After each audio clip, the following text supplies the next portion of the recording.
I'm David Glenn Taylor, and this is the Voyagers Podcast.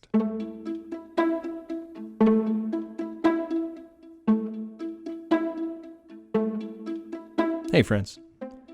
Since we've been on a bit of a roll here, let's tackle another really tough topic this week. Parenting. Specifically relating to our kids and youth sports. Now, whether you're a parent or not, I'll bet you have a story about parents on the sidelines yelling at the refs, yelling at the kids, yelling at the coach. We think, geez, what is the matter with that guy? Because that's not us, right? We don't do that. We have perspective. We just want little Johnny to have fun, do his best, but, and we do like that W, don't we? We like to win. And what's wrong with that? My guests today, well, they have a slightly different take. And if you're a parent and you have a kid in sports, prepare to be challenged. And even, maybe, dare I say it, a little triggered by this conversation. Because according to these two, organized competition for our little ones is doing real damage. Patrick Ianni and Seth Taylor are the dynamic duo behind Ianni Training. They're problem solvers. They've solved all kinds of sports performance issues for some of America's most recognizable athletes, but their real mission is trying to solve the youth sports parenting crisis in America, and with it, solve a bunch of other problems. Like, how do we get the United States men's soccer team to the World Cup? How about that for a tricky situation? Or maybe just solve my problems with my kids in the process. Maybe yours too. Maybe.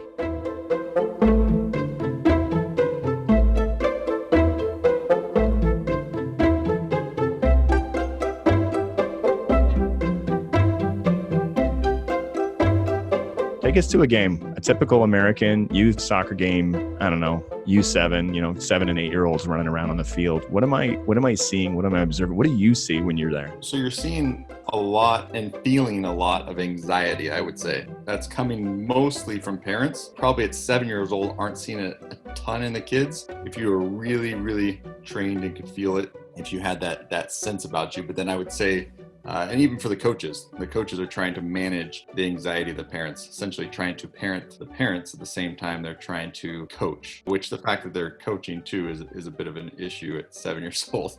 Is that the whole kind of premise for Ianni Training? Very much so. I mean, the whole thing came about through my playing experience and the amount of playing, at UCLA, at the Olympics, and in Major League Soccer. It was something I wanted to try to figure out what caused that in me. And then as I started to, step back from it, I realized that this was happening for pretty much every one of my colleagues that were American and grew up in our system. And then it became to, can we build an awareness of healthy child development within parents and coaches? And basically what we decided was we needed to put every parent in therapy for a year is what Seth and I decided. And we realized we had to come as close as we could providing an experience that was affordable and digestible, but also had the impact of waking parents up in this space so that we could allow kids to play and sort of protect that playful relationship with the game without having to coach them either on the field, on the car ride home, or at home. How did you two meet?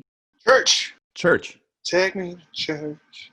It was a little church that met in a junior high. And Pat, he's playing for the Sounders, and he was church shopping and trying to find a church. And I was the soccer guy. I was a soccer coach at the time. I come in one day, and the guy's like, "Hey, one of those Sounders guys is here." I'm like, "What? Like a player?" And he's like, "Yeah." He's like, "You should talk to him." I'm like, "Why? Because I'm the soccer guy?" And he's like, "Well, yeah." And I go, yeah, okay. And then I look at him like, "Oh my God, that's Patrick Ianni, bro." He's like, "No way." So I come up to Pat, and my first line was, "Well, I'm the soccer guy here, so I'm told I need to talk to you." First few years, it was kind of this goofy relationship where I was kind of starstruck because I was a huge Sounders fan and stuff like that. But then one day I said something to him about his anxiety that I kind of noticed. And then it took on a new depth because he kind of opened himself up and we started having conversations about that. And I helped him through some stuff. And then one day he just kind of like, when his playing career was over, he was just like, "Here's what I want to do." And he had this just kind of giant idea about trying to revolutionize youth sports. And so, he just said, "Well, what would you do? If you want to change the system, what would you do?" And I said that. I said, I'd send every parent to therapy for a year. And he's like, "Okay, so what do we do? Being that we can't do that, what do we do?" And so we just started this process. We started a business. I mean, he already had it going, but it was more based on, trying to train soccer players, and his wife was doing fitness training, that kind of stuff. I think that the idea that it is now kind of grew over time. But Pat and I have been doing this for almost 4 years. It's been a process of forming it, what it is we want to do and how to do it. And we've made a product. We jokingly say our business model is just keep talking. It's an absolute revolution that we're trying to do. We're trying to do something that's so big. It's a multi-billion dollar industry, youth sports. And it's not just soccer. We do soccer because that's where we started. That's the sport we've connected to. We're trying to take a giant aircraft carrier and steer it. We're trying to turn the rudder because we have an entire system of youth sports that is producing athletes who hate the games they play. And that is it's a type of trauma that gets endured in youth sports, and we are. And Pat's just super passionate about it. From not just from youth sports. I mean, we're working with the kids from the youngest ages and the lowest levels all the way up to professional players. Tell us the story, because obviously, like, starting Ianni Training and with the kind of the curiosities that you had about things, and then the kind of the synchronicity that's kind of taken place between you two meeting and kind of having a similar passion for creating a healthy environment for sports. What was your experience like? I mean, can you tell us your story a little bit in terms of, you played professional soccer for 11 years? 9 years. For 9 years in MLS, and you played in the Olympics, and you played for UCLA, one of the top programs in the country. What was your experience going back even to being a young, being a little kid in sports? And when did you start to become aware that soccer was not maybe the healthiest thing for you, or was it? That's a big question. My first soccer practice ended about 5 minutes in with me punching a kid. My dad was telling us how we're going to have a great year, right? And all this at 6-year-old AYSO.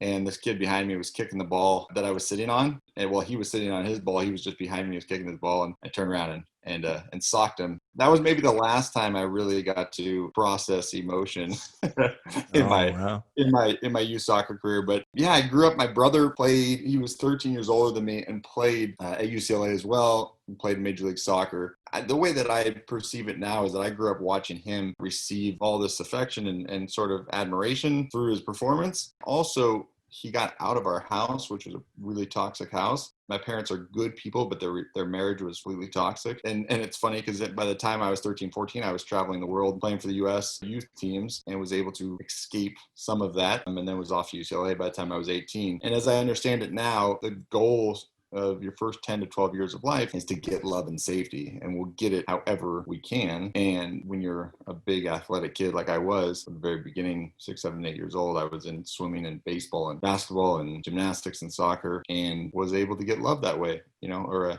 sort of conditional love, of course. So that was my path. I hung on to that and the church thing and the kind of soldier for God identities. And I rode those two through, well, obviously soccer through the time I was done playing at 29. And I would say even so afterwards, I still think I'm deconstructing that, as I played in the men's league yesterday and, tried to run around, a little blister on my heel. And finally I was like, you know what? I don't have to do this. I'm just going to sit down and watch the guys the rest of the time. So yeah, so that was sort of my journey. There was lots of just anxious moments. And once I started to make those state teams and national teams about 14 years old, it really intensified some of the anxieties that I think I was carrying for a long time before that, and into traveling, not knowing really who I was outside of my performance. I was traveling to Brazil and to England and France and Korea and all over the place playing. And I just was super scared and struggled with that as well. And then kind of found myself in Major League Soccer at 20 years old in a man's world. And I was like a 5-year-old in the locker room, looking to all the veteran guys, all the coaches to tell me I was okay, and somehow survived that. But what is that? I mean, you're describing an experience for you personally, but now looking back on it, kind of with hindsight, do you look at it and go, that was actually a common experience with you and other players? You saw that in other people, or was it just kind of you feeling like you were the only one? At the time, I felt like I was the only one. I didn't really have a language or a safe language to articulate it helpfully, and I didn't really have a safe space. I had the ability to kind of, through some churches and stuff, kind of talk about, being scared, but it was always on a very surface level. If I was scared of my coaches or I wouldn't talk to them. And now thinking back even to my days in Houston, my first few years in Major League Soccer, I really didn't have anywhere to talk about what I was experiencing. So then, so there wasn't a safe space to explore it. I wasn't going to sort of figure it out or figure out that there was another way of doing this, I guess.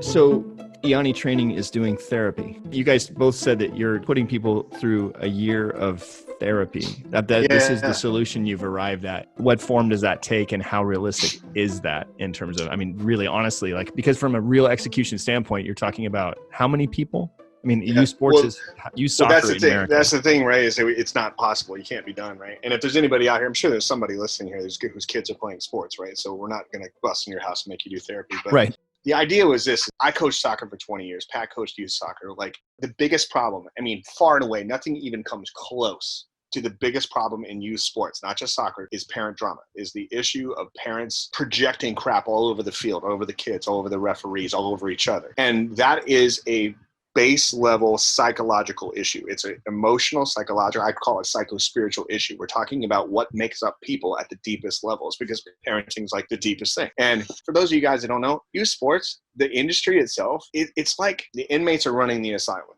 Right? I mean, we could easily flip it and have the parents playing soccer and the kids running the industry itself, and it wouldn't change even a little bit.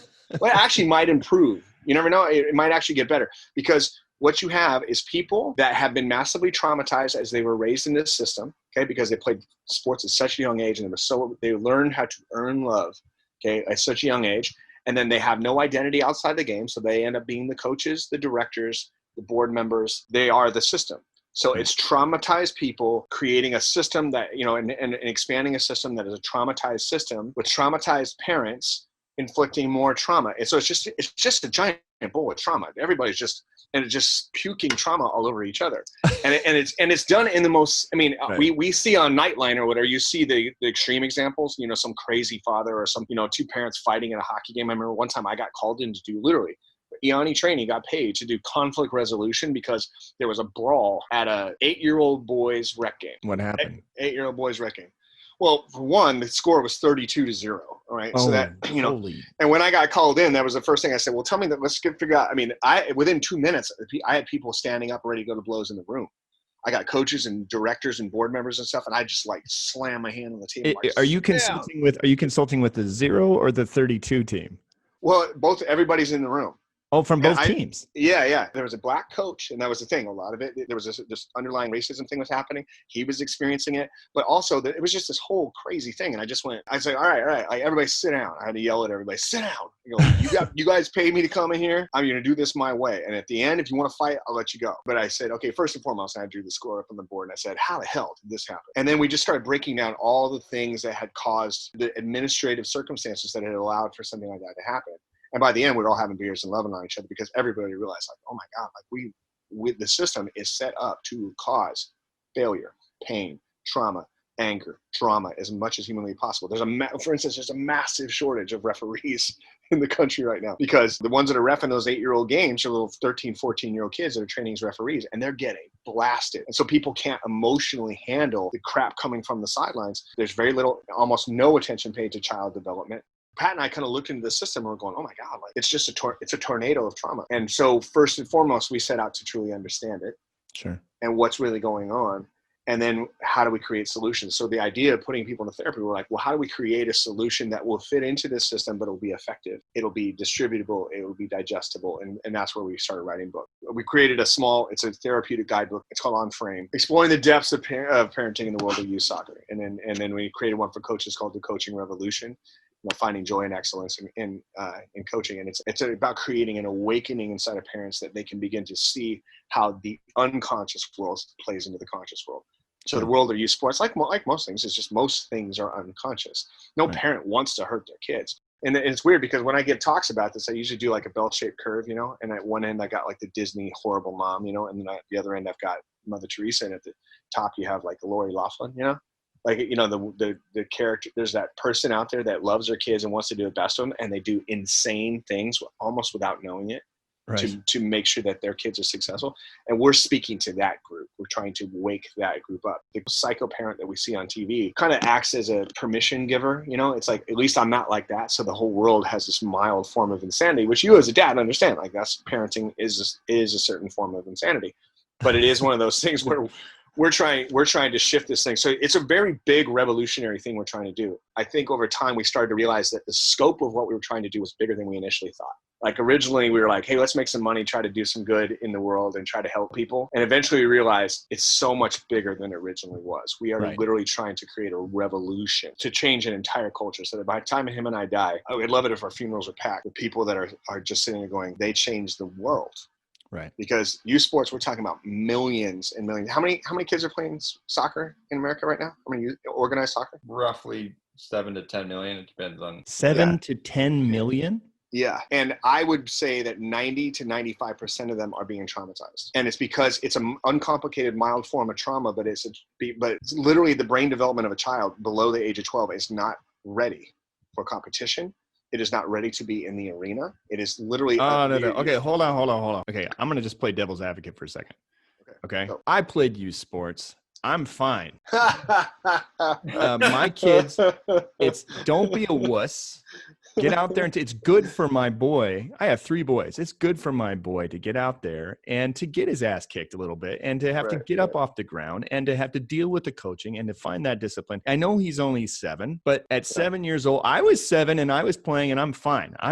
This is the argument, right? You're going to get this from, especially from kind of a certain section of our population is going to argue that you're being too touchy-feely. Pat, you played youth sports. You ended up playing Major League Soccer. You had a 2012 goal of the year. You were in the Olympics. All of these amazing experiences. Are you telling me that you're going to take all that back? And are you telling me that if you hadn't played soccer before you were 12 years old, that you would have been able to have those experiences? I could have had those experiences. And to answer your other question, I can't take it back, but I believe I very much could have had those experiences. Alex Morgan didn't start playing really like high level or club soccer until she was 14 years old. Dennis Rodman, I just was watching called The Last Dance. Last Dance. He didn't start playing until he was 19, 20. And I know that he's a freak of nature, right? But the thing is there's this idea that going to the Olympics, and I get it all the time, right? Going to the Olympics, playing in Major League Soccer, playing UCLA, somehow that is really, really important. And Seth and I just simply disagree. Okay, I want to hear this in detail. You disagree that a goal of playing professional sports is a worthy goal? No, it's a worthy goal for sure. I'm saying though, it's just not that important in the big scheme of things. Okay, explain that. There's so many things that we think are important are going to make us happy, right? As adults, even, right? We're going to get more money, and there's all sorts of these things, right? Right. Now, I remember having a conversation with my sister-in-law who just couldn't get off her kids going to college. Her kids, which is still very prominent thing in our culture. And I was just like, your kids don't have to go to college to be happy, and to live a very fulfilled life. Like it's just these very simple tenets that we're talking about that we bring them into this space. But it's just the crazy thing though is we're doing it with 6, 7, 8, 9-year-olds, even 3-year-olds. Sometimes it's because they're athletic, or sometimes it's because we've co-opted some part of child psychology and saying that they need some social interaction. I hear it all the time. I'm glad you're doing this, because I do these little soccer play times with kids, and there's no keeping score, there's no games, there's nothing. We just play, and sometimes I just bring water balloons out there. Or the thing we need to understand is we've taken things like social interaction and said we need sports for that, and we just don't. And our kids go to the park and they end up playing with strangers, and they become friends with them. Right. And so that's kind of. You mean like kid strangers, not like adult strangers. Kid strangers. I realize if there's anybody playing sports, your devil's advocate thing is legit, right? There's a lot of people out there that just don't acknowledge this. They will look at their kids. Well, my kids have fun. Well, I had fun. And the thing is, you can look at anybody. You ask any kid, like, do you like playing sports? Most of them will say, yeah. And you say, what do you like about it? They'll say, I like being with my friends. Right. That's exactly what Pat was saying. That's what they say. I like being with my friends. Well, do you like the game itself? No. They don't like that at all. I had a session this morning with a 14-year-old kid who hates soccer. She hates it, and she keeps playing it because of her friends. Right. And she's a really good player because of her friends. She goes out there, but she'll have panic attacks on the way to practice. And that's what we're creating. I worked with a guy on the U.S. national team who, if I said his name, everyone would go, whoa, that guy hated soccer. He came to me hating soccer. We'll go work at the MLS Rookie Symposium. I remember speaking there one year, and they just lined up after I was done talking. These are all rookie players, professional soccer players, and they lined up to tell me how much they hate soccer. And it's not just soccer that way. There is a true baseline psychology to how a child develops their identity, their sense of self based in the unconditional love of mom and dad, and that has to be protected. My children are not going to play organized sports till they are somewhere between 10 and 12 years old. They will not play organized sports. So that's what you're advocating. And that's the trick, right? When we give talks, and we do all the time, we give talks to presidents of clubs, board members, administrators. We gave a talk at the United Soccer Coaches Conference last year. We're giving one to the 50 technical directors in the country for USU Soccer this next year. We talk to big audiences of big people, and we say we are not advocating for a tearing down of the system. We are not doing that. I get it. The system is what it is. I'm not going to change that guy's mind about his U6 club, U6 program. We are trying to, at this point, mitigate the system. We are trying to do at least the one thing that can be done, which, what if we were to wake the parents up? Now, is there parents that if they really woke up to what their kids need would keep their kids out? Absolutely. But the ones that go in at least have a better chance of maintaining a beautiful relationship with the game. Because here's the thing. If my kid's 5 or 6 years old and he's playing organized soccer, and I'm awake enough to remove myself emotionally from that experience, maybe maintain a more neutral stance, maybe don't come to every practice, maybe step back, be emotion centered with the kid instead of saying, that was practice. Did you do good? Did you do bad? How do we get better? We just went, how do you feel? And we really focus, because I'm awake enough to know that what's important is their emotional experience, and whatever they say is acceptable. I'm intentional about not letting my love be connected and rise and fall with their performance, which is difficult. Mm-hmm. But if we can mitigate that, we can do something. Pat and I we're not extremists in the sense that we're like, let's burn it all down. Even though I think Pat might agree with me and say that would probably be the best thing for America's children. Yeah, he's nodding his head. Pat, explain. No, I think for sure. I think we're in a transition. If we're talking about a healthy culture, right, which is the thing that Seth and I envision. I know it's something that you envision too. A healthier society. That I think that means, pulling back from competition with kids in the first 10 to 12 years. I think we're at the beginning of a transition in that. And On-Frame and Ianni Training are serving to get into that space of youth sports and accept it for what it is right now, and come and see if we can start to turn it towards a deeper understanding of what's going on within these kids and what's going on as a parent on the sideline, because we don't talk about this, right? What is going on when we feel the need to shout or to clap? So I wanted to say one story though, from my private training that kind of hits this home. So I was training a 16-year-old girl. It was the first time she had come out. Her coach was an old friend of our family, and he sent her to me to work on heading. Right? And by 16 years old, by 13, you can start heading the ball. So she had 3 years, and she was the strongest 16-year-old girl I've ever seen. Just built like really solid, super athletic. And so I start chipping balls to her. First I started, lobbing balls like she was, 13 and just starting this. But quickly I moved back and started chipping balls to her. And every single one she did, like the turtle head, where you put your head kind of far down as you can as you go to head the ball. And you just bring it down so as to protect yourself. Right. And I was like, man, this isn't going anywhere. So I jogged into her. She's over kind of by the goal. I was just serving these balls at her. I go, hey, why are you afraid of heading the ball? And she goes, I'm afraid of letting my team down. And I had trained her team, and they were really nice girls. So I said that to her. I go, hey, your team seemed to be a great group of girls. You guys really got along. And she goes, yeah, that's true. And I go, and then it dawned on me. Right, as Seth and I had been doing this work, I said, who's your team? She thought about it for a second and just started bawling. She goes, my family. And I ended up leading her through an understanding of that. But she cried for like 15 minutes, just letting go of all of that repressed shame, and that she'd been playing since she was 5 or 6 years old, and had this sense that this is where I go to get loved. And there was so much pressure in that space for her. Right. She was carrying so much anxiety, so much fear. Sure. She was afraid of losing that love, and it created a space where she was just completely frozen. It was fascinating. That's, let me ask you, Pat, how do you feel about soccer, about the game itself? Now, you said you played in a men's league game. What is soccer to you now? To different parts of me, it's still different things, right? Because I'm still working through this. But it's a game. When we can sort of separate ourselves and all of that trauma, it's a game. It's a beautiful game. It's an incredibly challenging game. Even playing against 16-year-olds in a pickup game, in my men's pickup game, there was some 16-year-olds out there. These kids were beating the heck out of me. So yesterday at this game, this men's league game I was playing, I was like, kind of doing this like, anytime I'd mess up, and I was having an off day, and I was like, oh my gosh, like there's a part of me that just can't just relax into this and just enjoy and pass and share the ball and like try stuff. I was sitting there judging myself for a good 45 minutes of this hour and a half game until I finally caught myself, and I was like, oh my gosh, there I go, Right. There that little boy is trying to find love in this space again. But that's the awareness that you're referring to when you guys are talking about On Frame and about the book and what you're trying to create in parents, is that kind of awareness so you can a parent can be on the sideline and getting kind of caught up in what's going on and then stop and catch themselves and go, oh, wait, look at me, look at there's this thing inside me that is begging for my kid to score a goal because I need that inside myself. Yeah. When you're 5, I mean, think about it, Dave, you and I grew up in the same home, relatively speaking. And relatively speaking, we actually, we had to share underwear till we were like 11. So yeah. You look at the face of do you remember seeing the face of mom or dad and that surge of pride and happiness and joy on their faces? It was kind of almost never. But sports. Now, we didn't play sports a lot because we didn't, quote unquote, have any money, right? So we didn't get to play youth sports. But like, if we had, I know that, I remember listening, you could hear the audio. We were playing, a soccer game I played in 7th grade in Kenya. You could hear the audio and I scored a goal, and it was a terrible goal, but dad just went crazy. Just went bananas. What that feels like, it's a rocket-fueled love. It's like not a normal kind of love. So that process isn't a bad process in terms of that's normal child psychology. Well, and dude, it's really interesting you said that, because that's the number one response we get from parents, but that's not bad, right? It's not bad. I go, it's deeply unhelpful. It actually does damage. We can say, well, that love is good, right? But the problem is that there's a shadow to it. Kids know as they go, oh, when I do this, I get love. The shadow is when I don't get the love. If you set the bar that high, this is what love looks like and feels like.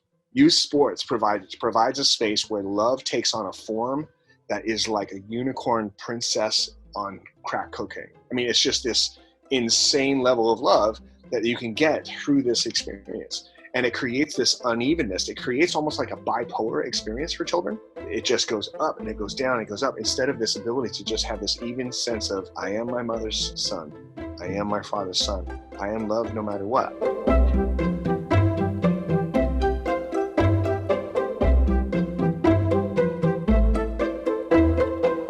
Past kids and my kids are kind of the same age, and they're in that daddy watch stage, daddy watch, daddy watch, daddy watch, daddy watch. And the goal is to be able to stay neutral. Yeah, you did that. Wow, look at that. And you just stay in that space where they're owning their process, but they're not experiencing this spike. It's tough with Kenya, because Kenya will like, daddy watch, and she's like doing a one-hand cartwheel while riding a skateboard, and you're just like, what the, you know what I mean? Because my daughter's just a freak of nature athletically. All our kids are athletic, but Kenya's just not normal, right. And so there's this process that, it's hard to stay neutral. And it's not that I don't put her in sports. We're going to get her on a snowboard. She's got a skateboard. We're going to get her on a snowboard this year where she can just bust down that hill, let the mountain teach her everything she needs to know. We hike like crazy. We go to the outdoors. We let her push and push and push and try things and stuff. But it's never inside this arena. You get these kids running up and down a field, kicking a ball, looking at mom, looking at dad, looking at mom. Am I okay? Am I okay? Am I okay? They're just looking at it. What you guys are advocating then is keeping your kids in a neutral space until their brain is developmentally ready to compete. And when they go into competition, they're coming into a space where they understand already, they have developed enough in terms of their emotional health that they are secure. They know they are loved no matter what, and they're ready to start taking on their identity. And my youngest is 11 years old. He's beginning to form what, Freud called the ego, right? In terms of he's starting to form his own personal identity that's separated from us, that he is ready now to probably go into that space and start figuring out what he wants to do and how he loves himself well. But that sports is not going to be a part of that attachment or his achievement in those kind of areas. When you have little kids, when does that praise come into play then? Because that's another one of the arguments you're going to get is you go, well, when is it okay for me to praise my kid? There's a subtle, more neutral way of doing that, right? But the truth is, like, when they're in those adolescent stages, or not adolescent, but in those early years, that first 10 years, those identity development stages, praising a kid isn't really necessary. You know what I mean? Like, it's not really necessary. But even if you do, we want to tell what our kids need from us is love, right? They need our love, right? They don't, and that's as much a felt experience as anything else. Now, saying words, good job, bud. Like, I still do that. Hey, nice job, bud. Like, we just did a bike ride with my kids today, the longest bike ride they've ever done. We get back and say, hey, nice job, you guys. I'm proud of you guys. That was awesome, right? But I try to stay in that neutral space as much as I can. My wife would have said, hey, my wife's a child development expert. She would have said, that actually, what you'd want to do is, instead of going, nice job, she'd look at him and go, you guys did that all by yourself, Right. Sure. And helping them connect to their own experiences. Now, when my kids get in high school, I'm not going to be that dad in the stands going bananas. My hope is to be that guy that throws an arm around my son's shoulder and goes, I'm proud of you, bud, and then just let him be. Now, when he's a pro, if that happens or something like that, yeah, I'll go crazy, Sure. Sure. But the thing is, it's not what they need. They don't need all that praise. We think they do because they respond so intensely to it, because it is this abnormal adrenaline fueled love. I got to tell you, that is as a neutral observer, and just as a guy interviewing you too, that is a hard one for me to wrap my head around. And I'm assuming you would say it's because it's been this way for so long in such a unique kind of American setting, even in Western setting, I guess you could say. It's so hard to wrap my head around this idea of going, I'm going to keep my kid out of sports. You know what I mean? Like, because, well, not to mention the fact we don't have a society that we need childcare. We need stuff for our kids to do. You know what I mean? We need those things kind of going on. And so it seems like sports is kind of a healthy way to do that. But to actually stop and advocate and say, you should consider keeping your kid out of sports for that long, that's a tough one. That's a really tough one. And remember, we're talking about very specific kind of sports, organized team sports, right? Or organized individual sports like tennis and that kind of, where it's this intense competitive. It's keeping them out of a competitive space. Like you could call snowboarding a sport, right? Sure. But it has this completely free element to it. If I stick my daughter on a board and go, see you at the bottom, baby. Sure. We're engaging in sports, but kind of not. Sure. So that's what I would advocate for. And Pat, I think Pat would agree with that. You would agree with that, Pat? Well, I actually have a question specifically for Pat. In terms of, Pat, do you regret then? Do you have regrets when it comes to this stuff? Or do you carry that around? Or looking back on it now, I mean, how do you frame that for yourself? Well, yeah, considering I wasn't making many of the decisions in terms of my youth sports life. From 3 years old, I started doing gymnastics till I was 13, 14. I don't remember ever really feeling like I had a choice, or I never even, that part of my brain, I don't think was woken up at 10, 11 years old when I was playing my first years of competitive soccer, playing baseball and these other sports. I don't think I ever thought any different. Although, like Seth had mentioned, I think that the friendship aspect for me, it was almost like my parents' love latched me into it first. Mm-hmm. And then through my friendships, I almost was trying to survive that space, especially for me. Like I said, the household that I was going back to was just, there was so much tension in the house all the time, that having those friends or having those friendships was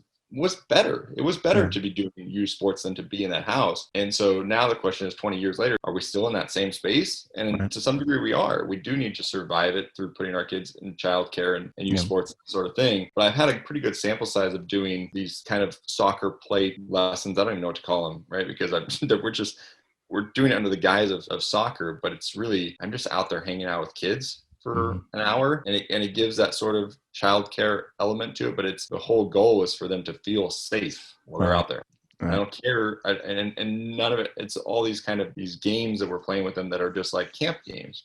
Right. But there's no. I'm very specific with the parents. We're not trying to get them better, and it's cool because I can kind of coach the parents up in that space. Sure. And they appreciate it. They actually are like, oh, this is a good alternative right now. A lot of kids, I get them 9 and 10 years old, and I'm doing therapeutic life coaching with 10-year-olds because their light has gone completely out, and they're just surviving in that space, trying to still get love even at 14, 16, 18 years old. It is a thing where it's better sometimes for them to be at sports than be at home. Sure. But we're trying to work on. Well, and make no mistake, Dave. Pat and I want, our main goal, one of our biggest goals is to win a World Cup. That's the goal. But what we actually believe, what we're advocating, will get us there faster. Even for the United States. Yeah, I want to see a World Cup in my life. I want to see that happen. But the thing is, the system right now is like the cart is before the horse. Right? We're not leading with child development. We're leading with player development. By developing a skill set. But the problem is it's doing all this damage so that, I love that how Pat says that the light's gone out. So they hit 12, 13 and they're done. Wow. On an emotional level, they are done. And I can list you, you take any player in Major League Soccer, our domestic league, and there are almost no standout Americans. Almost none. Yeah. Almost every single player that stands out, you pick out the all-star team every year, there's almost no Americans on it. And the U.S. national team, for all the money and time and energy we put in it, is still not good. You know what I mean? They go up against teams, the top 20 teams in the world, and they look like children. And so it's one of those things where we're saying, well, clearly if we can lead by placing the emphasis on good psychological and emotional development, healthy development of a child, what's going to happen is we've created this super strong platform where kids at 11, 12, 13, 14 can develop a loving relationship with failure. Right. Which and knowing where your kids are at and their age, which Mike is what, 13, 12? 11, yeah. Mike 11 years old. Yeah, and then Noah's 14, right? Yep. Those guys, the goal is by 11 or 14 that they've got it. Their relationship with failure is actually kind of a loving one. Right. That's the goal. that it doesn't represent anxiety or threats or anything like that. And then all of a sudden competition makes sense for a kid developmentally. Like a guy like Noah, it makes total sense. Yeah. By then it's like, yeah, boom, we can just jump in it and go, yeah, give me a shot. And then you knock them down. They just keep getting up, getting up for the joy of the experience itself. That's the goal. And if we get players like that, then by the time they hit 16, 17, 18, they're still getting better. Yeah. They're still getting better. I remember a few years ago, I'm at the state tournament here in Washington State. I run into this coach, and Randy had been coached around here for 35 years. So he's a really well-known guy, and he was coaching at the time at a college, near here. And we're chatting about and he's just there watching players. He's scouting. He goes, it's the weirdest thing. He goes, I've seen these kids, all these kids that I'm watching here, all these kids that are, 16, 17, 18 years old. Because I watched them all when they were 9. They're not better. None of them have gotten better. Right. It's like they're not better because they're bigger, they're faster, they're stronger, but they're not better, and I don't understand why. And I was like, that's I kind of understand that a little bit, Right. And we got chatting about it a little bit, but that's the idea, is that you're seeing that players don't get better, they get bigger, they get faster, they get stronger. It's Jimmy Rainwater. Remember Rainwater? Jimmy Rainwater. No. You remember Jim? Yeah, remember we're playing high school basketball, right? And Jeff Pekoski and guys like that are coming up as these studs. Remember we played against South High School, and Jimmy Rainwater was a freshman at South High School. I do remember Jimmy And he was Rainwater. this unbelievable. He just is so athletic. Really good, So, yeah. Yeah, and he's averaging like 12, 13 points a game as a freshman, and then and a little bit better, but he's playing on a good team with a lot of good players. And we're like, that guy's going to be unbelievable. Everybody's thinking NBA. And then we saw him his senior year. And he'd actually maybe gotten a little worse, a little bigger, a little faster, a little stronger, but hadn't improved, because you could see it that his ego had created such a massive attachment to this is how I get love, that the risk factor was too great. Because at first the ego says this is how we get love. And then eventually when you start to fail, because if you go to higher levels, you fail, it's inevitable. Right. You are going to fail. The ego is going to pull you back from that space to help you survive. It's too bad, because Jimmy Rainwater is such a great sports name. I know. It is. Use that in a novel someday. Well, seriously, I was like, I couldn't remember who it was, and you were saying, are we going to talk about a movie? Because you remember he was the main character in that movie about that comeback kid that did. Yeah. Of course it was. Jimmy. Jimmy Rainwater. It's the story of he's now in his 30s, and he's an alcoholic, and now he's right. And now he makes a comeback. And of course, the real place that all this stuff that Pat and I are talking about shows up when the players' careers are over. Right. Because now you got a 33-year-old guy that might have made some money, might have not, came from poverty, never changed that, has all this trauma, shows up as a massive identity crisis. Right. And not everybody knows what to do. I mean, Pat at least had a friend that was kind of available to help him with that stuff. Yeah. But so many of them come out of that, and they don't know who they are. That's why it's like, to this day, 78% of NFL players suffer bankruptcy or financial hardship when their careers are over. 78%. Wow. And that number has held steady for 30 years. And even though, and think about it, nobody's done anything to change that number. And it's because no one's willing to go to the depths psychologically of what's causing it in the first place, because we would have to go to the root of the youth system and completely destroy it. And you'd have to build a system that is based in child development first and healthy development, emotionally, mentally, psychologically. I mean, every single professional team in America should have a guy like me on their staff, whose job is only to take care of the mental, emotional, and spiritual health of the players. And we still don't have that. Every club in America needs to be focusing. I mean, if I'm building a soccer club, I'm building it first and foremost on that platform. Yeah. Wow. We'd bring kids in at 6 years old, and we just play in sandboxes and stuff like that until they're about 12. I love it, dude. You could have the Sounders youth team could have the sandbox area in the training on the training ground. Yeah. This is the sandbox area. This is the ball pit. And this is where you just bounce around.